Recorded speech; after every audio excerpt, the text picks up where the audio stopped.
Hi, I'm Oluwasegun, Nigeria Representative Engineer for Lima Machinery Manufacture Company Limited, China.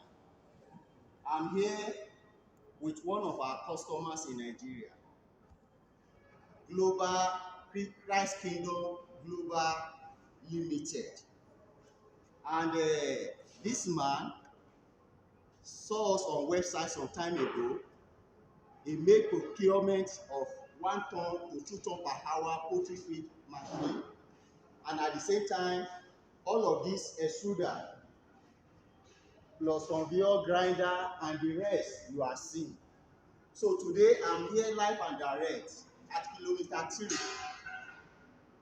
Onitsha Way Road, Anambra State, Nigeria, to test run the equipment, because I installed this equipment, let's say barely 3 months ago. So today I shall be test running the equipment and to as well train operation personnel on how to use the equipment. So let me show you around what we have here.